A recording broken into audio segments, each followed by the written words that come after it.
When the 2008 financial crisis hit, Wall Street didn't just stumble, it crumbled overnight. Fear spread like wildfire as headlines screamed, "Economic meltdown," and investors watched in horror as their portfolios were wiped out. Banks collapsed one after another, triggering long, desperate lines at ATMs. People weren't just worried, they were terrified. Is my money safe? They asked, but for many, the answer was already clear: it wasn't. Imagine being in that situation. Would you have rushed to sell everything, cutting your losses before they got worse? Or would you have held firm, waiting for an opportunity that no one else could see? Fast forward to today, and history is repeating itself. The Nasdaq is tumbling, whispers of a looming recession are growing louder, and investors are scrambling. But the wealthy? They don't panic. They don't react like everyone else. They see what others miss, moving strategically, while the rest of the world is paralyzed by fear. Major tech stocks like Tesla and Apple have plummeted, and the bond market is rattled by soaring interest rates. But instead of retreating, the wealthy are making their moves. They don't see crises as catastrophes, they see them as windows of opportunity. Today, we're diving into 5 things the wealthy never do during an economic crisis and the smart moves they make instead. First thing, panic selling everything.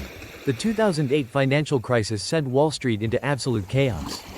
Companies crumbled overnight, stock prices free fell, and protests erupted as people lost their homes, their jobs, and their futures. For everyday investors, the pain was unbearable. They saw their life savings vanish in real time. Desperate to salvage what was left, they did what fear told them to do: they sold everything. But while they panicked, the wealthy stayed calm and watched closely. Warren Buffett famously said, "Be fearful when others are greedy, and greedy when others are fearful." And in the midst of all the chaos, he was buying, not selling. He acquired shares of major financial institutions at rock-bottom prices. A few years later, while millions were still recovering from their losses, he walked away as one of the biggest winners of the crisis. A similar story unfolded in 2023. The Nasdaq plunged over 30%, and investors, once again, dumped their stocks in fear. But hedge funds and institutional investors didn't see a disaster. They saw an opportunity. The wealthy don't let emotions drive their decisions. They understand that markets move in cycles, and fear almost always signals a buying opportunity. While others panic, they prepare. Second thing, hoarding cash without purpose. Cash is king in a crisis. It's an old saying that most people take as gospel, but the wealthy know better. During the Great Depression, an anxious businessman put everything he had into a bank account, believing it was the safest place for his money. Within months, the bank collapsed and so did his fortune. At the same time, another investor was doing the exact opposite. While the world hoarded cash, he was scooping up real estate. In the heart of New York City at rock-bottom prices. People called him reckless, but just a few years later, his properties were worth 10 times what he had paid. Fast forward to 2024.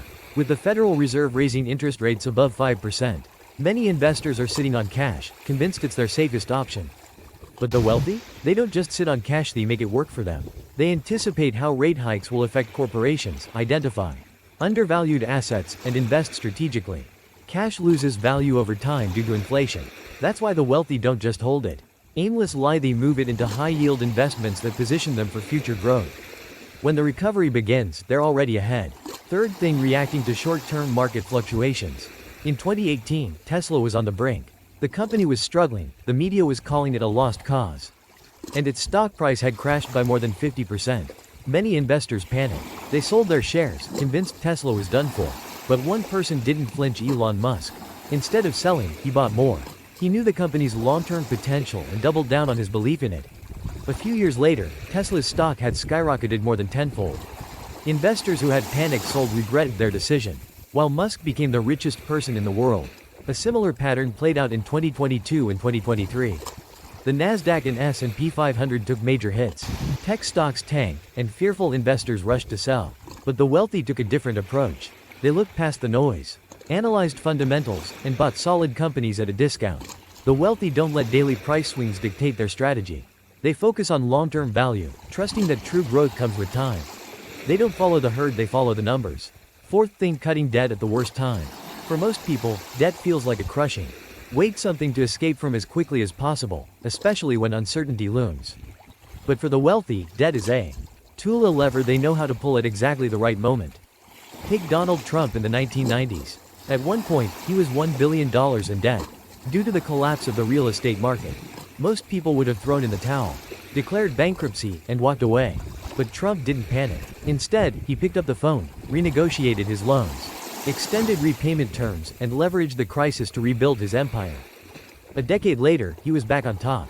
Now, let's look at 2008. While millions of Americans scrambled to pay off mortgages and business loans, believing debt to be a ticking time bomb, wealthy investors did the opposite. They took on more debt but at record low interest rates. While others feared financial ruin, the wealthy knew that cheap money was an opportunity, not a trap.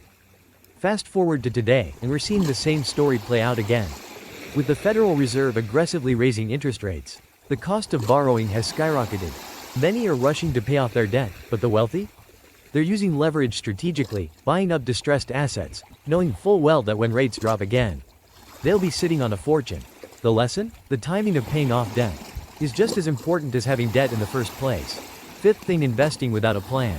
Most investors treat the stock market like a casino, placing bets on the latest trends, moving in and out based on hype, fear, or a gut feeling. The wealthy? They don't gamble. They execute a strategy. Look at Jeff Bezos. When he founded Amazon, the dot-com bubble was on the verge of bursting. Stock prices were collapsing, startups were vanishing overnight, and investors were running for the hills. Bezos? He didn't flinch. He had a long-term vision to build the world's biggest e-commerce platform. He ignored the noise, stayed the course, and executed relentlessly. Today, that decision looks obvious. Back then, it looked reckless. The same principle applies to investing. The average investor reacts to the market. The wealthy anticipate. They set clear goals, analyze risks, and stick to their strategy no matter what the headlines say. They don't jump in and out of investments based on emotions. They play the long game.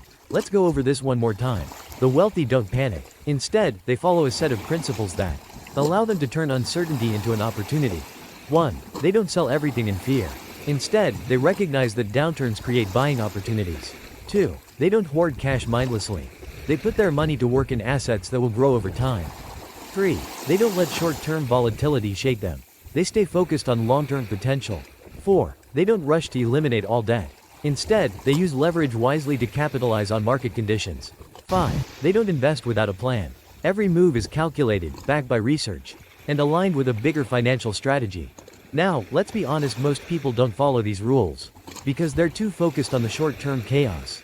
But here's the truth: economic downturns don't just destroy wealth, they also create it. Look at history. Every financial crisis has minted a new wave of millionaires. Not because they were lucky, but because they were prepared. You don't have to be a billionaire to adopt these principles. Anyone can start thinking like the wealthy, staying calm, planning ahead, and making strategic moves while others react emotionally. If you're worried about your investments, take a step back. Instead of making emotional decisions, assess your financial situation with a clear head. Do you have an emergency fund that can cover at least 6 months of expenses? Are you investing in assets with long-term potential rather than chasing trends? Have you diversified your portfolio to minimize risk? Are you using leverage wisely, or are you taking on unnecessary debt? These are the questions that separate those who survive a crisis from those who thrive in one. So here's the final question. Will you let fear make your decisions for you? Or will you move like the wealthy, calculated, confident, and prepared? Because history has shown one thing. Every crisis creates new millionaires. The only question is, will you be one of them? What's the best financial advice you've ever received during a downturn? Let's help each other grow.